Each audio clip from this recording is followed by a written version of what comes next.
you have to given a set A having the elements 2, 3, 4, 5 up to 9. R be the relation of the set A. A का A से ही define करना है. Cartesian product क्या है? A cross A. A की तो set दिया है आपको, सेकंड सेट गिवन है ही नहीं, तो A को A से ही डिफाइन करना है. In such a way that the order pair X belongs to A. पहला एलिमेंट भी A को बिलोंग करता है और सेकंड एलिमेंट भी किसको बिलोंग करता है? A को, right. And X divides bye, जो X है पहला एलिमेंट क्या है? दूसरे को डिवाइड करता है. तो आपको क्या करना है? चलिए लिखते हैं हम लोग. X divides bye 2, 2. देन जल्दी दीदी बोलो. 2, 3 तो आएगा नहीं. X divides bye 2, 4. हाँ, 2 4 को डिवाइड करता है. फिर 2, 6, फिर 2, 8. फिर बोलिए 3, 3, 3, 6, 3, 9, 4, 4, 4, 8, 5, 5, 5, 10 होगा नहीं. 6, 6, 7, 7, 8, 8 एंड 9, 9. बोलो, ये हो गया. सो डोमेन ऑफ आर, इसको ऐसे भी लिखते हैं, रेंज ऑफ आर. कितना हो जाएगा आर का डोमेन? 2, 3, 4, 5, 6, 7, 8 और 9. रेंज बोलो 2, 4, 6. 3 भी आ रहा है ना? हाँ, 3 भी आ रहा है ना? 2, 3, 4, 5 भी आ रहा है. सब आ रहा है.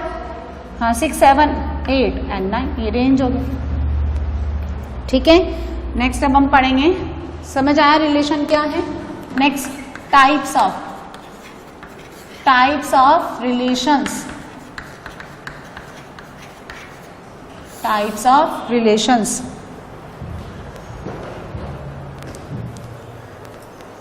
नेक्स्ट देखिए, टाइप्स ऑफ रिलेशंस. बहुत ध्यान से समझना है, ये बहुत इंपॉर्टेंट है. ये जनरली इस पे एक क्वेश्चन बनता ही है और मेंस लेवल पे भी इस पे एक क्वेश्चन कंफर्मली बनता ही.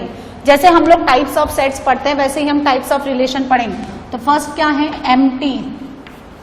इसको नल भी बोलते हैं और वॉइड भी बोलते हैं. Empty relation. तो देखो, अ रिलेशन, समझिए, a relation R is said to be empty relation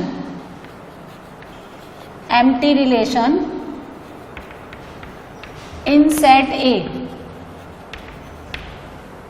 if there are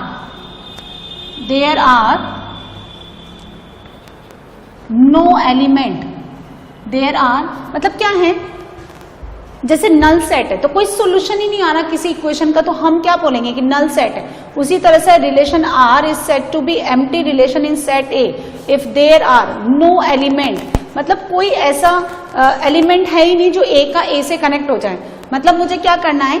ए का ए में ही डिफाइन करना है ना? अच्छे से समझो. A relation R is said to be empty relation in set A if there are no element of set A is related to any element in set A. ऐसा कोई एलिमेंट नहीं है सेट A में से जो उस set के किसी भी एलिमेंट से कनेक्ट हो सके, उस सेट के किसी भी एलिमेंट से रिलेट हो सके. यानी relation is said to be null relation और the empty relation is a phi is the subset of क्या? A cross A. रिलेशन क्या होता है? Relation is a subset of Cartesian product. तो यहाँ पे ए से ए में मैं डिफाइन कर रही हूँ, सेकंड वाला सेट मत लो. तो ए टू ए जब आप रिलेशन डिफाइन कर रहे हैं तो ऐसा कोई एलिमेंट नहीं है जो इसका सबसेट बने, यानी null element is the subset null. तो आप क्या बोलेंगे इसको? Empty relation. यानी phi is a subset of A cross A. ऐसा कोई एलिमेंट नहीं होगा जो इसी सेट के किसी एलिमेंट से रिलेट हो जाए. समझ में आ जाए? आगे आपको सेकंड देखें, यूनिवर्सल रिलेशन. यानी each and every element in set A is connected to every element of set A, that is, है ना, मतलब पूरा के पूरा ले लो आप, यूनिवर्सल मतलब R is A cross A is a subset और equal to A cross A, पूरा के पूरा, यानी यूनिवर्सल को आप यू से डिनोट करते हैं तो यू इज ए सबसेट और equal to A cross A. समझ आ? हर एलिमेंट ए में, ए का हर एलिमेंट, ए के हर एलिमेंट से क्या होना चाहिए, कनेक्ट होना चाहिए। और इन दोनों को समटाइम्स जो देखो ये empty relation, empty relation, empty relations and universal, universal relations are called, इनको एक और नाम बोलते हैं, are called the trivial relations. क्या? ट्राइवियल रिलेशंस ये बोलते हैं, ठीक है। नेक्स्ट देखें, आइडेंटिटी, आइडेंटिटी रिलेशंस, नाम से ही पता चलता है, देखिए इसको हम बोलते हैं I, identity relation in set A. I मतलब आइडेंटिटी और ये क्या हो गया, सेट ए, है ना। तो each and every element, each and every element of set A is connected to itself only, itself only, underline. क्या मतलब है, सुनो, यदि ए में आपके पास 3 एलिमेंट है, set A contain the 3 elements 1 2 3, और आपने एक रिलेशन बनाया, तो 1 जो है 1 उसी से कनेक्ट होना चाहिए, यानी आर क्या होना चाहिए, A comma A, where A belongs to क्या, set A. R relation A मतलब 1 अपने आप से ही कनेक्ट होना चाहिए, और 2 से ही कनेक्ट होना चाहिए, एंड 3 से ही रिलेट होना चाहिए, यानी a related to a for all a belongs to a. इसमें 2 बात आपको जाननी, फॉर ऑल, एक तो हर एलिमेंट के लिए ईच एंड एवरी, और दूसरा सिर्फ यही, यानी क्या मतलब है, सुनो, ये क्या है, आइडेंटिटी रिलेशन है, हाँ बिल्कुल है, ये आइडेंटिटी रिलेशन है। कंफ्यूजन होता है इसमें, आप समझिए। अब क्या किया मैंने, एक और रिलेशन बनाया R1, तो 1 1, ठीक है, 2 2, है ना, ये लिखा। R2 एक और रिलेशन बनाया मैंने, 1 1 2 2 3 3, फिर लिखा मैंने 2 3। Is R1 is a identity relation? नहीं, अरे यही तो बात है, मैंने क्या कहा, ईच एंड एवरी, हर एक एलिमेंट जो है ना सेट ए का, वो अपने से कनेक्ट होना चाहिए, ईच एंड एवरी। ध्यान से देखो, इसके अंदर 3 is the element of a है, लेकिन 3,3 does not belongs to set R1।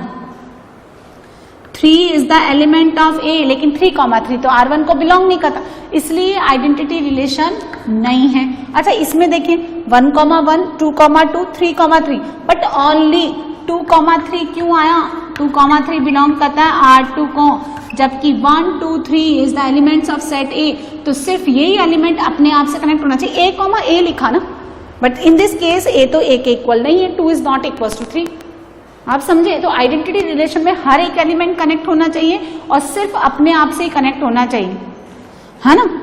मतलब आपका ए देखो ऐसे, if A belongs to set ए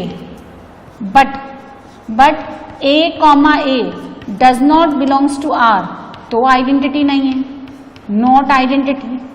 इस केस में भी आइडेंटिटी नहीं है। और क्या है, a belongs to a and a comma a belongs to R, ये भी ठीक है। ए क्या है, सेट ए का एलिमेंट है, और ए कॉमा ए भी है, for all a belongs to a, सबके लिए। बट एक और केस आ गया, a comma b also belongs to set R, तो फिर इस केस में भी आइडेंटिटी नहीं है। मतलब आइडेंटिटी को आप है ना y इक्वल टू एक्स की तरह ट्रीट करो, जैसा x वैसा y। अब x अगर आपका 2 है तो y 2 आएगा, x आपका 2 है तो y 3 कैसे आ रहा है, तो x 2 लेने पर y आपका 3 आ रहा है। That means x not equal to y, y not equal to x। तो दो केसेस लेना हर एक एलिमेंट के लिए a comma A, for each and every element of a comma A should be belongs to r and a comma b does not belongs to r। यदि a comma b r को belong करता है, relation को belong करता है, तो वो identity नहीं है। तो यदि क्या है, कोई भी एलिमेंट सेट a का, उसका कोई रिलेशन सेट ए के एलिमेंट से नहीं है, तो नल रिलेशन है, यानी एम्प्टी रिलेशन है। और यूनिवर्सल यानी पूरा पूरा कनेक्ट हो जाता है, यानी हर एक एलिमेंट का रिलेशन है, तो आप क्या बोलेंगे, यूनिवर्सल है। आइडेंटिटी में मैंने आपको समझा ही दिया, समझ आ गया।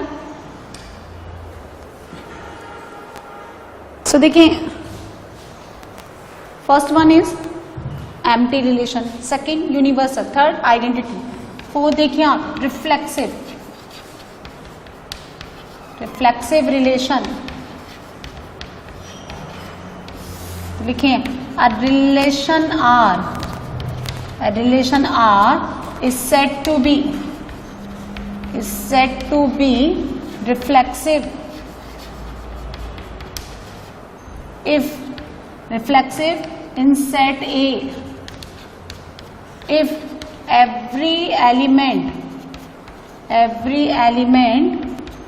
of set A is related to itself। अब only नहीं लगाएंगे हम, itself सेम वही डेफिनेशन है जो आइडेंटिटी की थी, लेकिन वहां पे हमने only यूज किया, यहाँ only यूज नहीं है। एवरी तो हम यहाँ पे भी यूज कर रहे हैं, every element of the set is related to itself, है ना। चलो यहीं पे आ जाते हैं हम वापस। ए मैंने कितना लिया, 1 2 3, ठीक है।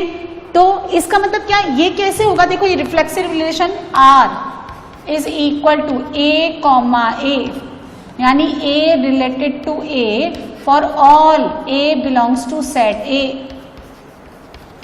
ऐसे लिखना आना चाहिए, है ना। यानी देखो मैंने एक सेट कितना ले लिया, 1 2 3। अब आप मुझे बताना कि ये रिफ्लेक्सिव है या नहीं। सो R रिलेशन, R1 लिखा मैंने, 1 कॉमा 1 A का A से, है ना, 2 comma 2 and 3 comma 3, right. Second relation देखें, 1 कॉमा 1 2 कॉमा 2। थर्ड वही देखिए, वहां पे भी लिखा मैंने, मैं फिर से लिख रही हूँ, 1 1 देन 2 2 3 3 और एक और ले लेते हैं हम लोग, क्या, 1 2 2 3, ऐसे। अब सुनिए, इज इट रिफ्लेक्सिव रिलेशन, ये होगा, हाँ, क्योंकि 1 बिलोंग करता है किसको, सेट A को, and 1 comma 1 if A belongs to set A, तो A कॉमा A रिलेशन को बिलोंग करना चाहिए। देखो, if A belongs to A then A comma A also belongs to R, reflexive बनने के लिए होना चाहिए। तो ये तो रिफ्लेक्सिव है नहीं, अरे 3 belongs to set A but 3 comma 3 does not belongs to R2, ये नहीं है। इज इट रिफ्लेक्सिव, हाँ। नहीं तो मैंने कब बोला कि ये नहीं होगा, मैंने बोला इटसेल्फ, हर एलिमेंट अपने आप से कनेक्ट होना चाहिए, पर मैंने ये थोड़ा ना बोला कि अपने आप से ही होना चाहिए।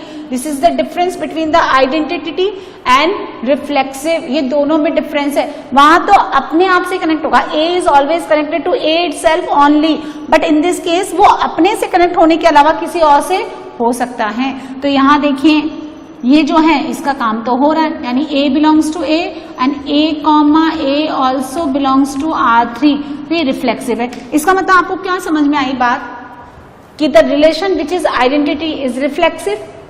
देखो है, ये कैसा है, ये आइडेंटिटी भी है,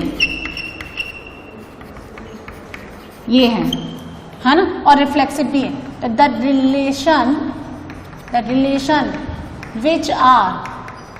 which are identity will be reflexive, must है, जो आइडेंटिटी रिलेशन है वो रिफ्लेक्सिव होंगे ही होंगे, but converse not always true, हमेशा ट्रू हो जरूरी नहीं है ना। जैसे यहाँ रिफ्लेक्सिव है तो आइडेंटिटी भी है, यहाँ पे देखिए ये तो खैर दोनों ही नहीं, और यहाँ पे जो है ये क्या है, रिफ्लेक्सिव है, रिफ्लेक्सिव है, हाँ जी है, बट नॉट आइडेंटिटी। तो जो रिफ्लेक्सिव रिलेशन है, जो आइडेंटिटी रिलेशन है वो रिफ्लेक्सिव होंगे, लेकिन रिफ्लेक्सिव हमेशा आइडेंटिटी हो ये जरूरी नहीं है। So if A belongs to A then A comma A belongs to R then reflexive, है ना, अदरवाइज नहीं होगा, है ना। यदि A बिलोंग्स टू A तो है, if A belongs to set A, but for all, सबके लिए लेना है यहाँ पे, फॉर ऑल A लेना है आपको हर एलिमेंट के लिए। जैसे यहाँ पे कि मैडम 1 1 तो आ ही रहा है ना, देखो आप इसमें एडजस्ट कर लो, 2 2 भी ले सकते हो आप, थोड़ा तो कंप्रोमाइज करो, नहीं ऐसा नहीं है, यहाँ पे हर एक एलिमेंट, यदि एक के लिए भी नहीं हो रहा है तो नहीं हो रहा है ना, ऐसा है ना। तो if A belongs to A but A comma A does not belongs to R, तो नॉट रिफ्लेक्सिव। किसी एक के लिए भी, देखो एक एलिमेंट के लिए भी मैंने ये प्रूफ कर दिया ना कि होल्ड नहीं कर रहा, तो वो किसी के लिए भी नहीं है, फिर वो है ही नहीं, है ना। 5th देखिए, सिमेट्रिक रिलेशन, सिमेट्रिक रिलेशन, है ना। तो यहां पे क्या है, let A comma B belongs to R, that is A related to B, A in set A और B in set B, आप चाहो तो दोनों को एक सेट में से भी ले सकते हैं, यानी R क्या है, एक रिलेशन है, A comma B belongs to, है ना, A comma B, A belongs to set A, B belongs to set B, set to B is said to be symmetric, is said to be symmetric relation। ये R जो है symmetric relation कब होगा बताओ, when B comma A also belongs to R, for all A belongs to A and B belongs to B, if then, कहाँ ये उल्टा कर दो ना, हाँ यहां भी देखो, यानी आपके पास सुनिए, इसको समझना अच्छे से कि अगर इफ मैंने क्या कहा, देखो मैं फिर से बताती हूँ, if A comma B belongs to R, then यदि ऐसा है तो हम बात कर रहे हैं, then B comma A belongs to R, यानी A कॉमा B उस रिलेशन को बिलोंग करता है, तो B कॉमा A भी उस रिलेशन को बिलोंग करना चाहिए। यदि ये बिलोंग ही नहीं कर रहा है तो हम बात ही नहीं करेंगे, यदि ऐसा तो ऐसा, इफ देन, है ना। जैसे आप समझिए सेट A है, इसमें 1 2 3 ये एलिमेंट्स ले लिए मैंने, ठीक है, एक रिलेशन मैंने लिया यहाँ पे 1 1, फिर 1 2 1 3 2 3, ठीक है, 2 1, ठीक है, और कितना ले लिया 3 1 3 2। अब आपसे पूछ रहे हैं सिमेट्रिक है, 1 2 है तो 2 1 होना चाहिए, बिल्कुल है, 1 3 है तो 3 1 होना चाहिए, 2 3 है 3 2 होना चाहिए, ठीक है। सो ये तो सिमेट्रिक है। एक रिलेशन और बनाया मैंने 1 2 2 1 2 3 एंड 3 2। अब आप बोलेंगे मैडम 1 3 और 3 1, तो जब 1 3 नहीं है तो 3 1 नहीं होगा, है ना, तो ये भी सिमेट्रिक है।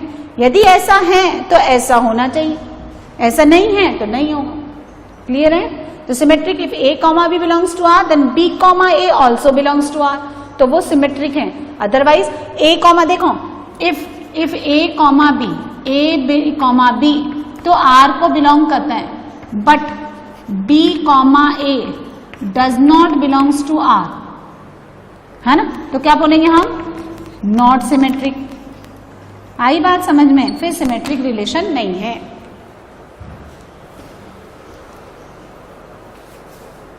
सो आया समझ में। तो हम 2 सेट ना लेकर अगर एक भी सेट लेते हैं, है ना, तो if A related to B implies then B related to A for all A and B belongs to set A, तो ये सिमेट्रिक होगा, ठीक है। 6 फर्स्ट बोलो, यहां तो नहीं है, देखने का कोई चांस नहीं है। Empty relation, universal, third identity, reflexive, आपको आइडेंटिटी और रिफ्लेक्सिव में डिफरेंस समझ में आ। Fifth one is the symmetric relation. 6 यहां देखें ट्रांजिटिव, ट्रांजिटिव रिलेशन।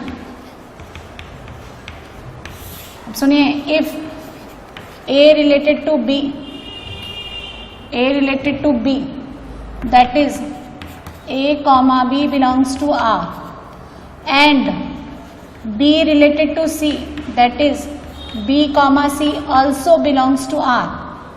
यानी ये दोनों कंडीशन जब है A comma B belongs to R and B comma C also belongs to R, this implies then A related to C, that is A comma C belongs to R.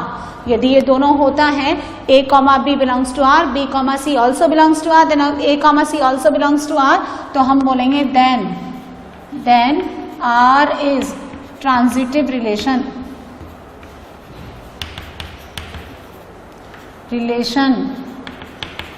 for all A, B and C belongs to set A. समझ में आ? अब suppose A comma B तो है और B comma C भी है, लेकिन A comma C नहीं है तो ट्रांजिटिव नहीं है। अच्छा ये ही नहीं है तो भी कोई बात नहीं है, ये है पर ये नहीं है तो भी कोई मतलब नहीं। जैसे आप देखें, यही ले लो, यहाँ पे 1 3 है, 3 1 है तो 1 1 भी है, 2 3 है, 3 2 है तो 2 2 नहीं है। देखो 2 3 A कॉमा B, कोई सा भी एक पकड़ लो जिसके लिए होल्ड नहीं कर रहा तो ये नहीं होगा। 2 3 है, B कॉमा C, 3 2 है तो फिर A और C को कनेक्ट कर दो, कितना हो गया 2 2, पर 2 2 नहीं है। यानी हम क्या बोलेंगे 2 3 belongs to R, 3 2 also belongs to R, but क्या 2 2 does not belongs to R। So क्या बोलेंगे, ये रिलेशन क्या नहीं है, नॉट ट्रांजिटिव। समझ आया? बोलो 7 इक्विवेलेंस, इक्विवेलेंस रिलेशन। स्पेलिंग ठीक लिखी ना मैंने। Relation, a relation R is said to be equivalence relation in set A if reflexive होना चाहिए। reflexive means A comma A belongs to R for all A belongs to set A। symmetric होना चाहिए, that means if A comma B belongs to R then B comma A also belongs to R for all A and B belongs to A। and third क्या होना चाहिए, transitive, तीनों simultaneously होना चाहिए। that is if A comma B belongs to R and B comma C also belongs to R, this implies A comma C belongs to R for all A, B and C belongs to set A। if any relation satisfy all the three conditions for to be reflexive, symmetric and transitive, तो ऐसे relation को हम क्या बोलेंगे, equivalence relation. एक भी नहीं हुआ तो सपोज ये दो तो हैं पर ये नहीं है तो इक्विवेलेंस नहीं है। All the three should be simultaneously, right. So these are the types of relation.